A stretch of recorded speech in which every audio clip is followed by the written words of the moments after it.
கர்த்தருடைய பரிசுத்தமான நாமத்திற்கு ஸ்தோத்திரம் உண்டாவதாக. இன்றைக்கு நம் தியானத்திற்கென்று எடுக்கப் போகும் வசனம் மார்க் 9ஆம் அதிகாரம் அதன் 23வது வசனம். இயேசு அவனை நோக்கி, நீ விசுவாசிக்க கூடுமானால் ஆகும், விசுவாசிக்கிறவனுக்கு எல்லாம் கூடும் என்றார். இந்த மாதத்திலும் கர்த்தர் நம்மை பலப்படுத்தும்படி, நமக்கு விசுவாசத்தை கற்றுத்தரும்படி, இன்னும் காரியங்களில் ஜெயம் எடுக்கும்படி கர்த்தர் நம்மை பார்த்து கூறுகிறார், நீ விசுவாசிக்க கூடுமானால் ஆகும், விசுவாசிக்கிறவனுக்கு எல்லாம் கூடும் என்று கர்த்தர் வாக்குரைக்கிறார். இன்றைக்கும் நம்மளுடைய வாழ்க்கையில் ஒரு சில காரியங்களில் இன்னும் ஜெயம் கிடைக்காமல் இருக்குமே, ஆனால் விசுவாசிக்க கூடுமானால் ஆகும், விசுவாசிக்கிறவனுக்கு எல்லாம் கூடும் என்று கர்த்தர் கூறுகிறார். அந்த காரியத்தில் நிச்சயம் கர்த்தர் உங்களுக்கு ஜெயத்தை தருகிறவராயிருக்கிறார். ஒரு சில நேரங்களில் விசுவாசத்தில் நாம் வழுவி போய் விடுகிறோம். பொதுவாக இந்த கிறிஸ்துவ ஜீவியத்தில் அநேக முறை நாம் விசுவாசத்தில் அநேக காரியங்களை மேற்கொண்டிருப்போம். ஆனால் ஒரு சில முறை நம்மால் விசுவாசத்தில் ஜெயம் பெற முடியாது. விசுவாசத்தில் வழுவி போகிற சூழ்நிலை நமக்கு வந்துவிடும். ஆண்டவரோடு தான் நாம் பயணித்துக் கொண்டு இருப்போம். ஆண்டவருடைய எல்லா அற்புதங்களையும் நாம் கண்டிருப்போம். நம்மளுடைய வாழ்க்கையிலும் அநேக காரியங்களை அவர் செய்து தந்திருப்பார். ஆனாலும் இப்பொழுது விசுவாசத்தில் வழுவி போன நிலை, விசுவாசத்தை இழந்தவர்களாய் நாம், ஆண்டவரே நாங்கள் இப்பொழுது என்ன செய்ய வேண்டும் என்று கேட்டுக்கொண்டிருக்கிற ஒரு சூழ்நிலை எப்போதாவது வந்துவிடும். அந்த சூழ்நிலை வந்துவிட்டால் நமக்கும் கர்த்தருக்கும் இருக்கிற தொடர்பு அற்றுப்போனது போல இருக்கும்.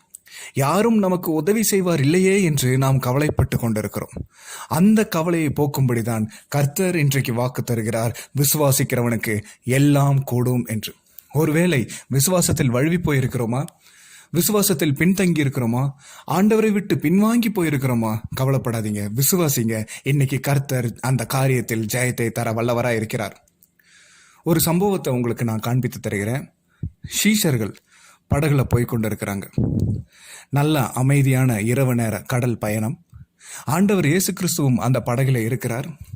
சீஷர்கள் அப்படியே பேசிட்டு ஜாலியா பேசிட்டு போறாங்க. ஆண்டவர் இயேசு கிறிஸ்துவோ ஊழியத்தில் முடித்து கொஞ்சம் டயர்டா தூங்கிட்டு போயிட்டு இருக்கிறார். இப்ப போயிட்டு இருக்கும்போது திடீர்னு படகு அமிழ்ந்து போக்கத்தக்க அலைகளும் காற்றும் அவங்களுக்கு எதிராக வந்துருச்சு. அவங்க இருக்கிற சூழ்நிலை திடீர்னு அமைதியா போயிட்டு இருந்த சூழ்நிலை திடீர்னு ரொம்ப பிரச்சனைக்குள்ளாக போறாங்க. அவளுடைய வாழ்க்கை இனி அடுத்தது இல்லை, அவ்வளவுதான், முடிஞ்சிருச்சு என்ற எண்ணத்திற்கு அவர்கள் வந்து விடுகிறார்கள். உடனே அவர்கள் எழும்பி ஆண்டவரை பார்த்து கூப்பிடுறார். ஆண்டவர் நம்ம கூட தானே இருக்கிறாங்க, ஏன் இந்த கஷ்டம், ஏன் இந்த எதிர்காற்று, ஏன் இந்த புயல், ஏன் இந்த கடல் அலைகள் என்று அவர்கள் சிந்தித்து கொண்டு ஆண்டவரை போய் எழுப்பி, ஆண்டவரே எங்களை இரட்சியும், மடிந்து போகிறோம் என்றார்கள் என்று நாம் வேத வசனத்தில் வாசிக்கிறோம். ஆண்டவரோடு இருக்கிறவங்க தான், விசுவாசத்தில் நிலைத்து நிற்கிறவங்க தான், ஏன் அவங்களுக்கு இந்த இடத்துல மடிந்து போகிறோம் என்று அவர்கள் போய் கூப்பிடுறாங்க. ஆண்டவர் நம்மோடு கூட இருந்தா நம்மளை மடிந்து போக விடுவாரா? விடமாட்டார். அவர் உடனே எழுந்து அந்த சீஷர்களை பார்த்து சொல்றாரு, அற்ப விசுவாசிகளே, ஏன் பயப்படுகிறீர்கள் என்று சொல்லி எழுந்து காற்றையும் கடலையும் அதட்டினார். உடனே மிகுந்த அமைதல் உண்டாயிற்று என்று நாம் வேத வசனத்தில் வாசிக்கிறோம்.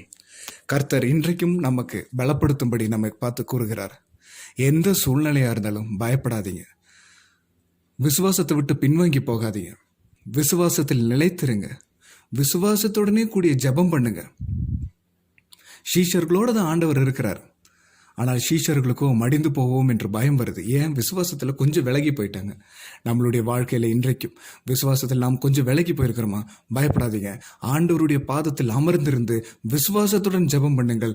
அன்று ஆண்டவர் கடலையும் காற்றையும் அதட்டி மிகுந்த அமைதல் உண்டாகும்படி அந்த சூழ்நிலையை கர்த்தர் மாற்றினார் என்றால், இன்றைக்கும் உங்களுடைய வாழ்க்கையில் புயல் காற்றும் அலை கடலும் உங்களுக்கு எதிராக வந்து கொண்டிருக்கிறதா? சுழல் காற்றுக்குள் சிக்கிக் கொண்டது போல சுற்றி சுற்றி ஒரே பிரச்சனையில் தீர்வு காண முடியாமல் வந்து கொண்டிருக்கிறீர்களா? விசுவாசத்துடன் பயப்படாமல் ஆண்டவர் சமூகத்தில் நின்று கேளுங்கள். ஆண்டவர் விசுவாசித்தால் எல்லாம் கூடும் என்று கூறியிருக்கிறார். விசுவாசிக்கிறவனுக்கு எல்லாம் கூடும் என்று கர்த்தர் கூறுகிறார். அதனால கவலைப்படாதீங்க. ஆண்டவர் சமூகத்தில் போய், ஆண்டவரே நாங்கள் மடிந்து போகிறோம், இந்த பிரச்சனையிலிருந்து விடுதலை இல்லையா என்று புலம்பாமல், ஜெயம் கொடுக்கிற தேவன் எங்களோடு கூட இருக்கிறார், நாங்கள் இந்த காரியத்தில் ஜெயம் எடுக்கும்படி இயேசுவின் நாமத்தினால் எங்களுக்கு விடுதலை கொடுங்க என்று நீங்கள் ஜெபம் செய்ய ஆரம்பிக்கும் போது கர்த்தர் நிச்சயம் உங்களுக்கு முடிவை தர வல்லவராய் இருக்கிறார், ஜெயத்தை தர வல்லவராய் இருக்கிறார். அது எந்த காரணமா இருந்தாலும், எந்த சூழ்நிலையா இருந்தாலும் கர்த்தர் கூறுகிறார், நீ விசுவாசிக்க கூடுமானால் ஆகும், விசுவாசிக்கிறவனுக்கு எல்லாம் கூடும் என்று. இந்த மாதத்திலும் கர்த்தர் நல்ல உங்களை வழிநடத்தும்படி நல்ல உற்சாகத்துடனும் சந்தோஷத்துடனும் மனமகிழ்ச்சியுடனும் ஆண்டவர் சமூகத்தில் விசுவாசத்துடன் கர்த்தரை ஸ்தோத்தரியுங்கள்.